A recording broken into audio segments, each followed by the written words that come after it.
All right, it looks like we are live with another episode of the Manny Wolfe Show. Yes. It's been a little bit sort of hit or miss the last couple of weeks because I've been working on some really big stuff unrelated to any kind of a podcast or anything, but we're here today and I am excited because my guest today, Dustin Matthews, it took us a bit to make this happen. Which is often the case with the busier, sort of more aggressively scheduled guests. Dustin, how are you, man? I'm doing great. I'm thrilled. I'm honored to finally make the show, and I'm glad to be here. I'm glad we made this happen. Yeah, me too. I know that I wasn't gonna stop unless you said, "Look, stop bugging me." I like it. Anyway, I'm just going to let you tell us a little bit about who you are, what you're up to, and why we should really be paying attention to you. Yeah, absolutely. Well, my official title now would be the Chief Education Officer at WealthFit. And really, I'm just a student of the game. And I want people to know I'm just dedicated to the quest of finding information, strategies, ideas. And I suspect, Manny, I know you're that way, and I suspect people watching in or listening in are that way too. And so, it sort of goes all over the place, as I think everyone's life does, and you don't know in those moments why you're doing certain things or why you're down a path. And as I like to point out, Steve Jobs had a commencement speech, which you can go check it out. It's about connecting the dots backwards. And so, you might not realize it at the time, but I'm sure you've had an experience in life and you're like, yeah, maybe 10 years later, 15 years later, like, that's why I was supposed to learn that, or here's how I'm incorporating, those strategies. So for me, to make it personal, I got started essentially in this world of direct response marketing and education, if you want to. So I came through the door as a marketer, and I read a good book by my mentor, Dan Kennedy, who I would, again, 10 years later, go on to co-write a book with.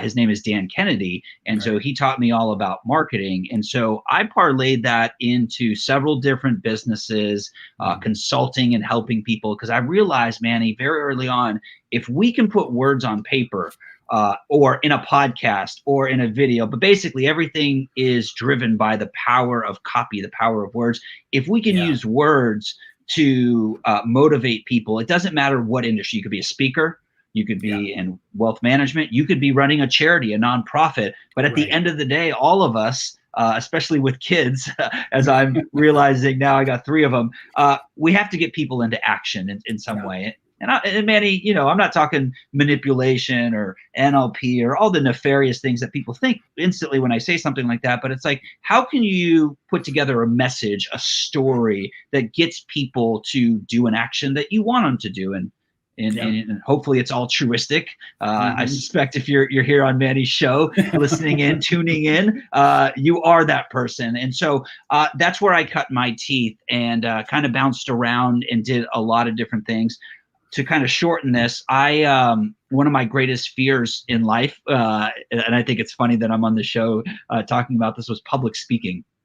So I was the guy for the longest time, a marketer behind the scenes. Then I discovered public speaking. I said, you know what, I got to get out in front. And I was kicking and screaming. I found a loophole in college to get me out of having to take public speaking. But eventually I would go on for about 9 years building a business, teaching people how to publicly speak. And so I had to learn how to do it, right? And so that's what I did for about 9 years. I woke up one day and I said, this was a great ride. It was fun, but I'm done with it. I want to go in a different direction. And so enter the WealthFit story, and realizing that, listen, all of us have an ability to generate money, whether we speak on a stage, we have a business, we have investments, bringing in money. And I said, you know what?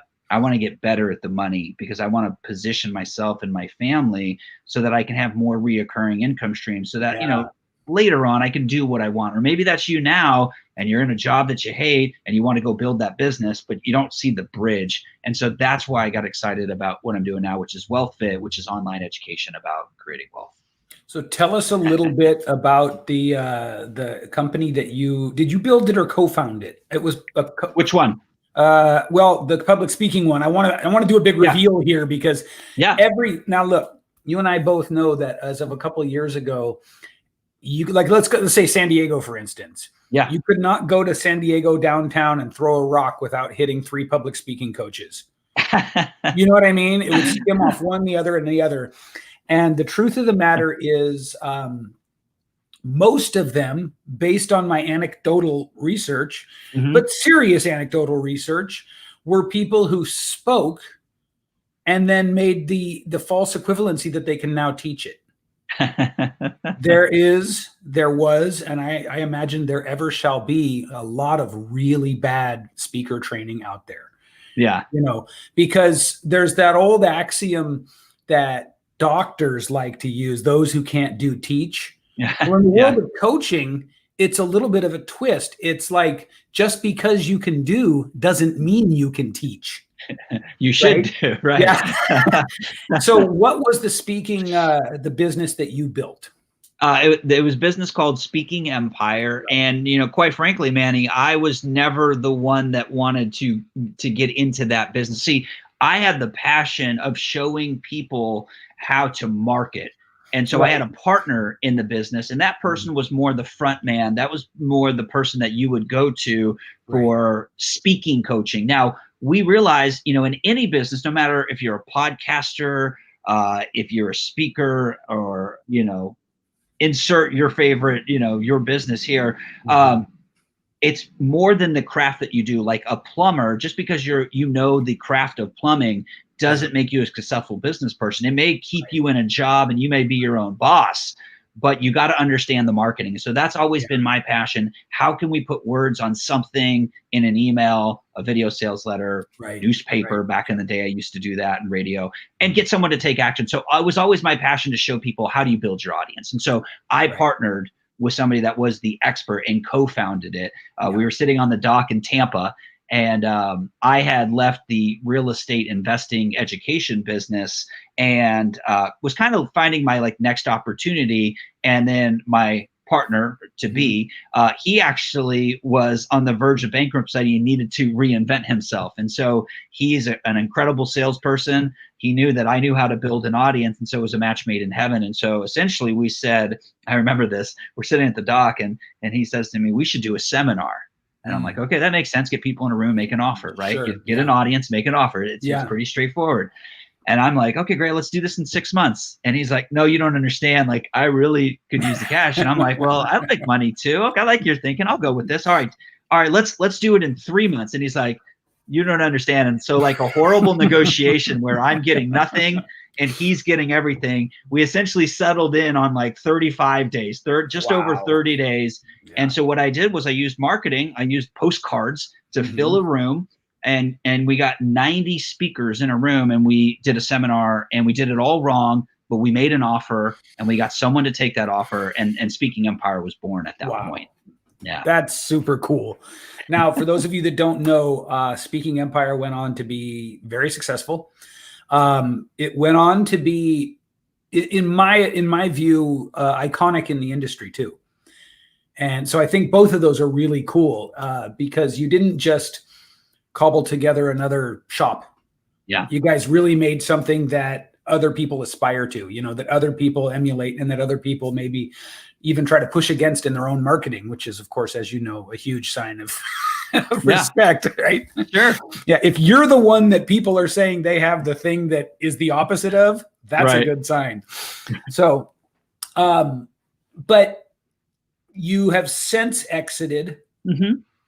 Here's what I'm liking so far about this conversation. I'm liking what's being revealed to me about you, which is that you didn't go do another speaking related thing. Yeah. Now that speaks to me because I have sort of an esoteric talent set, which is a polite way to put it. And the things that I've done in my life they have a common thread, but they're all very different. Mm-hmm. And I like that you just went right from Speaking Empire to WealthFit. On the surface, there's not a lot of sort of Venn diagram overlap there, right? Right. How did that happen? And can you talk a little bit about the kind of personality maybe that's comfortable making what look like such big leaps to different areas? Well, to go behind the scenes of the story, I woke up, a lot of things happened the year that I said, I'm just sort of done. Yeah. And so my grandmother had passed. And so for once in my life, I finally like slowed down and I said, like what really matters. And, you hear that, if you're in the industry or, you're an achiever, odds are you're reading books and you're listening stuff and it tells you to do that. But when you're like, pie in the sky, your ego's running you like it was me, which isn't always a bad thing. So I don't want to say that, but I just wasn't taking the time to say like, is this really important? I had kids and everything, but I was just trapped in this like hamster wheel of grow it bigger and faster and achieve this next thing. And so finally some people told me, hey, listen, you should go and do something else. And I thought that was weird because like I had co-founded this and this was my baby. And then my grandmother passed. And so I had a moment finally once where I slowed down to analyze and I said, is this where I want to be? And so I think, for the young bucks out there, or maybe somebody that's kind of been doing the same old because it's nice and easy, that's where I was. And I said, you know what? This has been fun. I've done, there was more to be done for sure in terms of accolades and things like that. But I said, I'm just not personally happy. I'm not fulfilled. And so I spoke with my wife. I spoke with my business coach, and I said, I was explaining all these things, and they said, well, it's obvious. And so I went to my partners and said, listen, I'm out, without having a backup plan. Some people like to have that. I just didn't. I just said, I'm done, and I'm going to take some time off. And I did. And so I exited. I took some time off, and then Manny, like you, I'm a builder, I'm a creator. After about 6 months off, I said, man, I got to do something. Like I want to build, I want to create. And so I still had the business coach with no business at the time and my wife. And they told me the same exact thing, but sometimes it takes, when you're too close, like a spouse or maybe a brother or sister or somebody like that. They essentially told me the same thing. And they're like, you need to make a list. And so I did, and just start calling people. And that's where I was blown away. People are up to so many amazing things.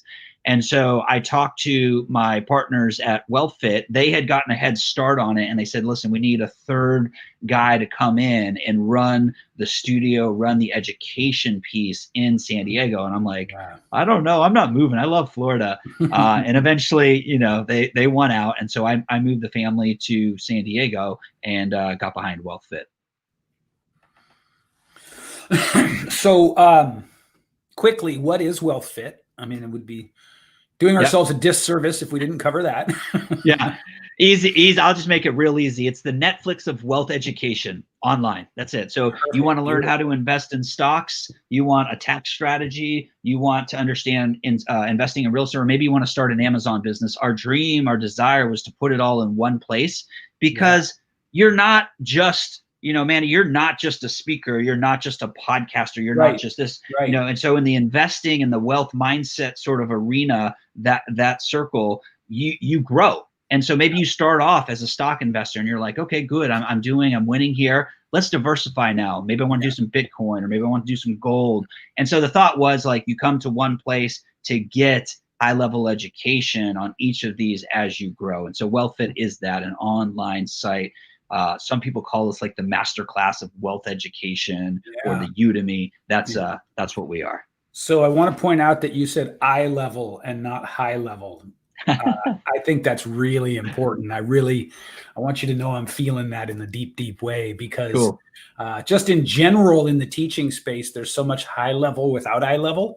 It's like, oh man, it's like, I won't name the guy whose mastermind I was in for a while. And I went to one of his live events and I was talking to him during it. And I was like, he's just full tilt enthusiasm for like 8 hours, nonstop. But everyone in the room is kind of like dizzy from all the stuff, that is being taught. And I was like, man, I'm just blown away. And he looks at me and he says, it's my job is to keep you at high level and then sell you into eye level. Whoa. So, but I'm curious, from a very personal and selfish point of view. Sure. How long did it take you to come up with the simple Netflix of wealth? that tagline, that idea. Ooh. Yeah, because I'm working on the same thing right now. That's why I ask. And I know that getting a big concept reduced down to something a 5-year-old can understand is a really involved process. I want, you know, what intuitively, like, I don't remember the exact, I want to say it took about a year, and that came from writing copy, emails, stuff for the web page and web, you know, all the courses. That came from doing interviews. That came from creating courses and just being kind of in the stew of what you do. But I will tell you this, Manny, and I know that you know this, but for those coming in, one of the things I love to communicate to people is like, listen, if you don't think you're ready for a podcast or interviews, I say do it anyway. You're never going to be ready. Everyone always looks back and looks at their first interview and says, I wish, you know, like it was never recorded, you know, which is tough in this day and age because now it's like everything's being documented and online. But here's the thing, like everyone wishes they could go back and do it again. And the thing is like if you don't do it, then you don't get to the second one. You don't get to the third one. You don't get to keep refining that message. And you don't need to be perfect. And this is a reminder for myself because I want to have a good message out of the gate. But I have to remind myself it's in the process. And so I'd say it took us about a year of all the different activities related to the business to come up with something like that. Yeah. And I would, that may have slipped past me, except right now I'm really focused on taking a big concept and making it into a soundbite. Yeah. You know, I'm trying to figure out how to explain it in a soundbite. So I really get that. When you said the Netflix of wealth, I was like, he didn't just wake up thinking that. That took some doing. Yeah, absolutely. Yeah, it's really something. I mean, I'm fascinated by the process of like, I think of it, I call it like the 2 tiers of mastery. There's knowing everything you know and being good at being able to execute it. Then there's being able to explain it to a 10-year-old. Yeah. And when you can do that, you're at that next level of mastery. I agree. You know what I mean? Yeah.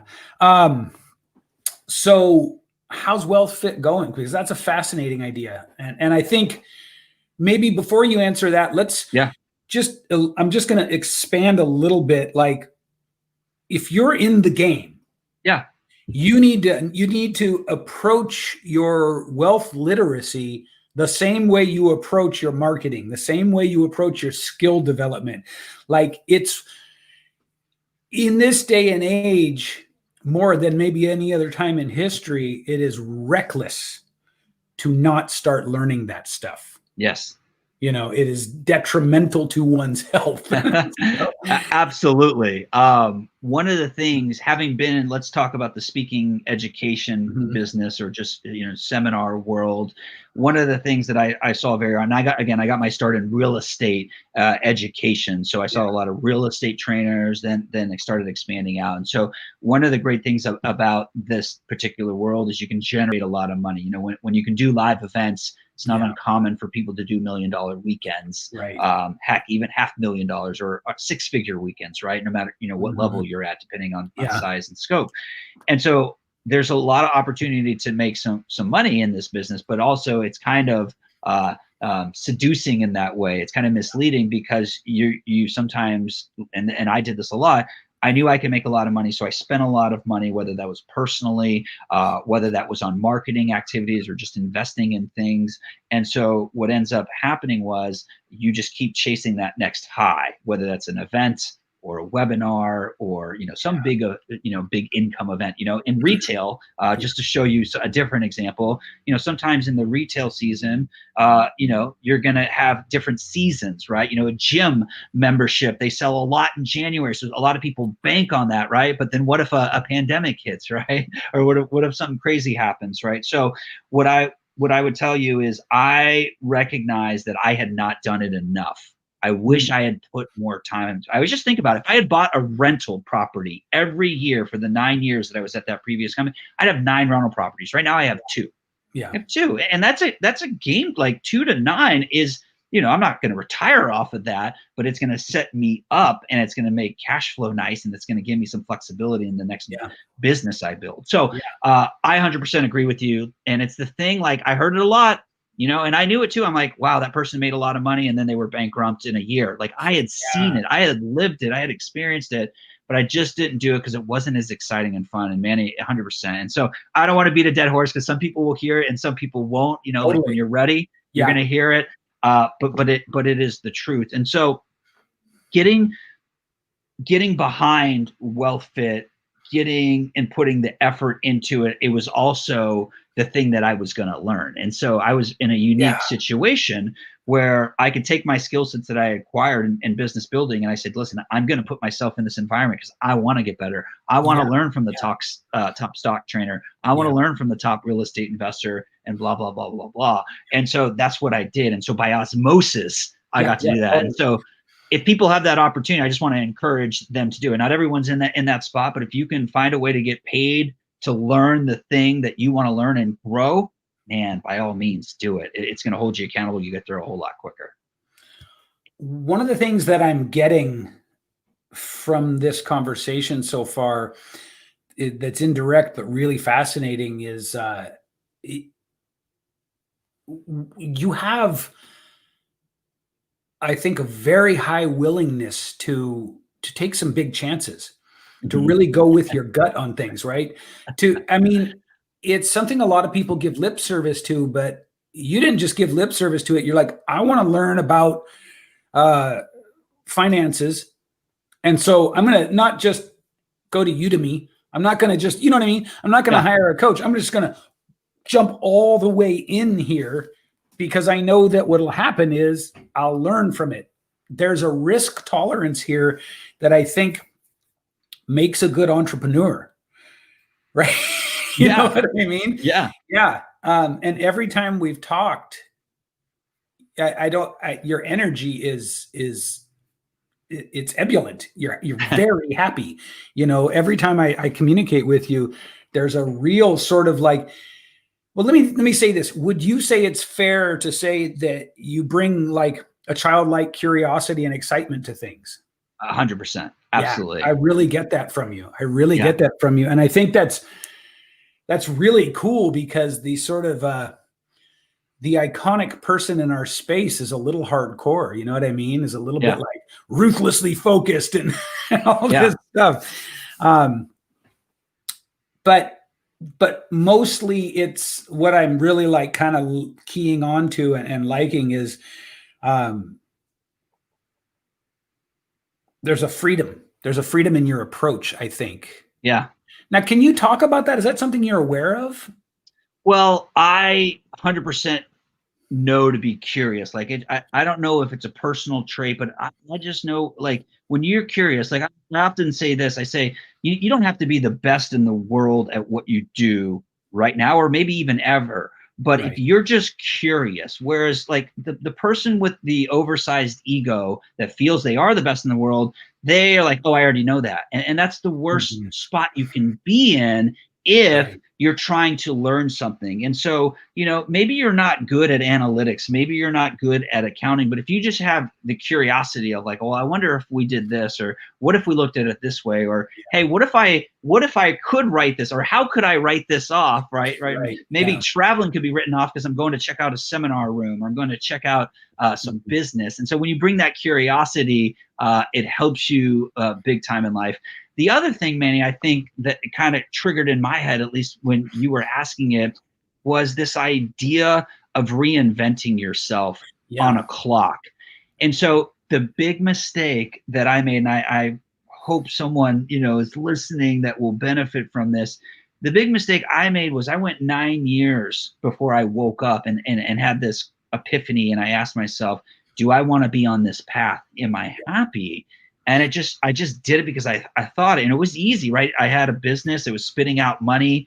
I had the white picket fence, literally a white picket fence, a house that we bought in St. Petersburg. It was great. Kids. With a white picket fence, man. Man, I had it like the dream, but I just woke up and I was unhappy. And the easy thing would have been just to stay there, maybe plan the exit a little bit better.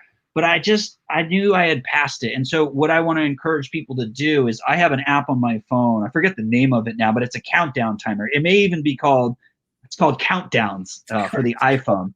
And so I'll put it on there right there. And there was a couple things on there. Memento Mori, which is a Stoic philosophy, which says, remember your death. And I'm not trying to be grim here, but you know, we all know like, and it's helpful to have like a clock that tells you how many days you think you might, because then when you're like down or you're depressed or you want to get going, you can take a look at that and it gets you going.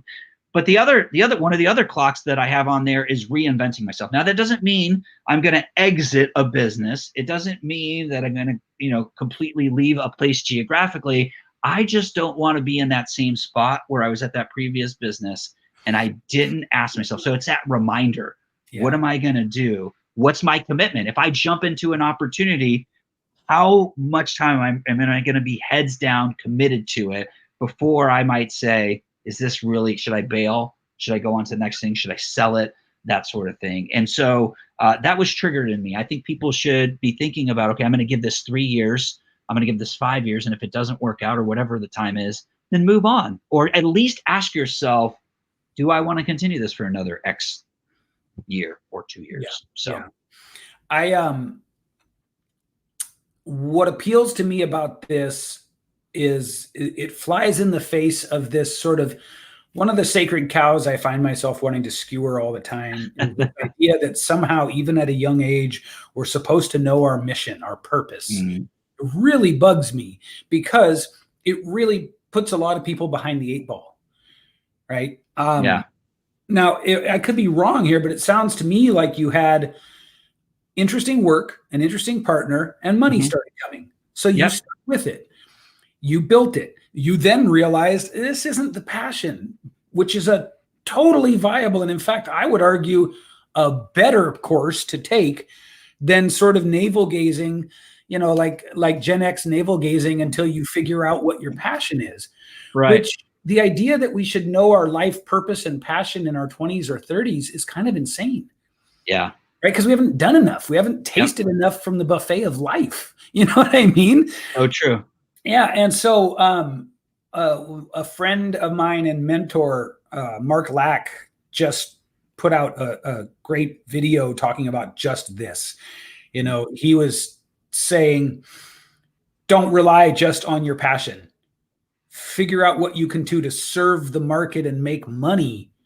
And because even if nothing else, if you start to make the money, the level of freedom you have when you change your mind is completely different. Mm-hmm. And now I don't know what your situation was like leaving Speaking Empire, but I know it was a lucrative business. So I'm guessing you came out of it with enough money that you didn't have to worry for a while. That's right. That's right. So what's it like to be in that situation versus switching things with no resources? You know what I mean? Well, it was tricky. And the reason why it was tricky was like, I always felt like I needed to be doing something, sort of subscribing to this idea that, at some point we're going to pass and, we want to find our life purpose. I sat there at times and this is an activity in me learning about present and just, being in the now. And this is something I still have to work on to this day, but I had my kids there. And when I was running a business, I was less present. But when I didn't have the business, I was more present. But I still had that in the back of my head. Okay, what's the next thing? Yeah. Or what's your legacy going to be? Like, was that it? And so I started questioning all these things. And so I'll tell you, in one regard, it was nice, right? To be off. I didn't have to be anywhere. I didn't have other team members dependent on me. And so that was nice and great. I remember making pumpkin muffins. It was around Halloween, building sand castles here in Florida in the backyard with the kids. So that was awesome. That was amazing. But at the same time, I was a little unfulfilled in terms of like, I do want to create. I do want to give back. I do want to help people. What was going to be that next thing? And so it was nice. And it was refreshing to not like get 1,700 emails or whatever, but still at the same time, on the flip side of it, it's kind of this yin and yang. I didn't have a lot of inputs that I had in business. I wasn't really calling my friends in business and saying, hey, what do you think about this? And so I was very fortunate, even though I didn't have a business anymore, I had that business coach that I still had like one conduit, one person I could talk to and bounce ideas off of, and including my wife. But from a business perspective, I was able to do that. So if anyone does it, I'll tell you this, lessons learned. If you are watching this show, if you truly love to build and create and you call yourself an entrepreneur, there's no shortage of opportunity. The challenge is like, you're not going to get days back with your kids. You're not going to, you're not going to regret, getting and building that next business, but you're going to regret like, man, I should have taken like a year off instead of 6 months off. Right. because I could have just fully recharged, and who knows what would have come of that. So that was my big lesson I'd pass on. Yeah. It's so tough because I think honestly, life is meant to be understood backwards.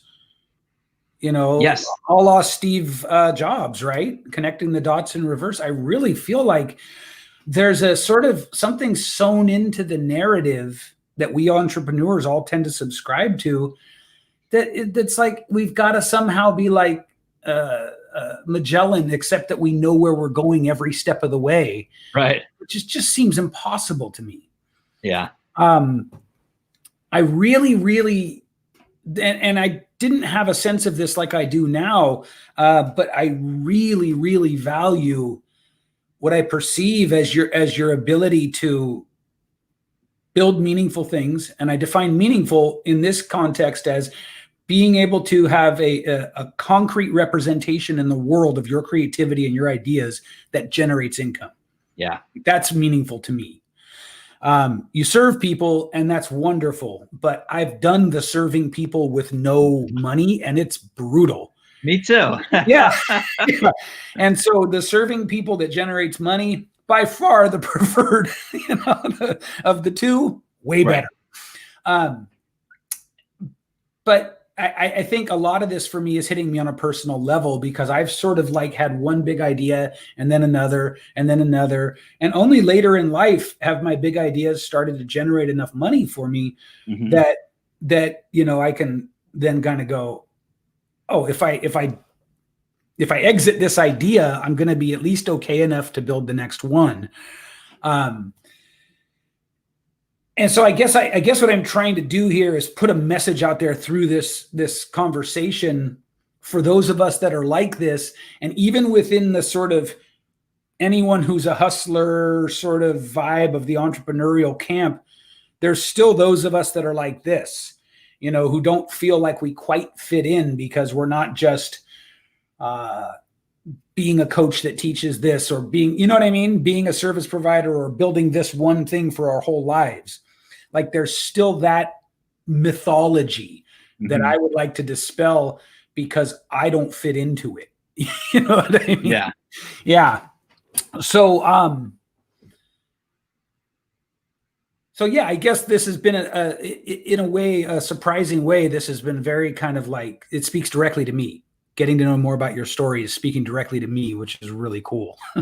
Well, I appreciate that. I think, there's a lot, if you're on an entrepreneurial path, there's a lot of things that the rest of the world, the outside of the entrepreneurial, just doesn't resonate with. And so, the hardship, the self-doubt, all that stuff, to some level people will understand, but, not being able to share the wins with everyone on your team, because they don't get it. Like, they're there from 9 to 5, and I'm not going to change that. Like I tried to early, in my career, but like, listen, people want what they want. And so our job is to really serve them. So when I hear someone else like you, Manny, telling your stories and sharing, like, I can empathize a lot, big time, and it's inspiring and motivating. And I think that's just because, when you find your tribe, when you find the right people, we already sort of get each other at some level. And so that's what I see there. Yeah. Nice, man. What's next? Where do you see taking WealthFit in the next, let's say, 3 years? Yeah. Oh man, there's a lot of activity. One of the biggest things that we're working on is automated, and this is a lesson I think a lot of people can benefit from. One of the things we're working on is automated customer acquisition. Now that might sound crazy, but like it's just, we're looking for an automated way to get customers, right? Or members for the site. And so we're working on automated webinars, which is nothing new, but to truly put together a message that can stand some length of time, it's a tricky one. And to put ads into it and to get an ROI that's effective. And so one of our big realizations is there's not one webinar, because we're fortunate to talk about wealth. There's so many different areas, different ways. Like I mentioned, real estate, stocks, personal finance is a big area we cover. it's smarter if we create a message targeted for each one of those versus trying to create one big universal message. And so for us, that's the big focus through the end of this year, is to put together automated presentations, automated webinars that bring customers in. And everyone has this opportunity. Here's where I feel a lot of people get tripped up. A lot of people get tripped up because they're not looking at the metrics. And so even myself at the previous business, I looked at the metrics. Sometimes I didn't understand them. And sometimes, a lot of times, I didn't take them to a deep enough level. And so it's having that curiosity, right? And being a little familiar and just saying, well, what if I took a look at this? And so that's a big thing that we're working on, because we need to know how many people we invest in ads. How many people does that bring to registration or to the page that register, that make it, that buy, right? And so there's a whole bunch of metrics for each one of those. And for the speaker, for the creative, it can be tedious and monotonous. Totally. But that's the path to freedom. That's the path to creating systems in that business, in your business. That's the path to creating it. So that's a big thing. In 2 years, we obviously want to bring in more style of education. And so right now we've been, creating courses, having people come to the studio, pre-COVID, having people come to the studio and filming courses. But one of the things we've learned from our customers, we've just polled them, we've just surveyed them, we've engaged with them, and they say, listen, having a course film that's professional is great. However, I want to make sure, I want to be able to talk to the instructor. I want to be able to ask them questions. And so we're rolling out other opportunities to allow for that. Very cool, man. And I will say that I think one of the big misunderstandings in the online marketing space is the complexity of an effective webinar. I really good God. Yeah. There's a lot of moving parts. It's not the easiest by all means. No, it's not. Yeah. It's a great tool. And I think that you should never listen to anyone who says webinars are dead. I don't think that that's true at all. I think there's a huge systemic misunderstanding about how they work, about what it takes to have a good one, how much testing you have to do, all of that stuff. And we're in that process, the beginning phases of that process right now. We're fortunate to have a very, very, very, very skilled marketing CMO in the company. But yeah, it is a huge process, man. And then when it gets done right, it's a gold rush. Absolutely. Yeah. Now I think more than ever, like the thing that coronavirus, the pandemic did, is it educated a lot of people on Zoom. So you had, people in the business world or in the educational world, we know about these tools, GoToWebinar, Zoom. Right. Other people may know about it if they're in business and they use it, but sort of mass America or the rest of the world, they might not have used these tools ever. And so as a result, because people are bored and they don't have stuff to do and they got to get online, that has trained. And so I think there's a great opportunity for people to put out education, because people are looking for it. There's a lot of turmoil, as everyone knows, in the world right now, and people are looking for answers and solutions. And so whether that's a video or a webinar or a podcast, it's a huge opportunity that I believe, has shifted a lot of things for the industry. It'll be interesting to see in 2021 or 2022 what the statistics are on education online, like how much revenue has been generated out of thin air, essentially. I predict a massive spike from an already very healthy trend. Yeah.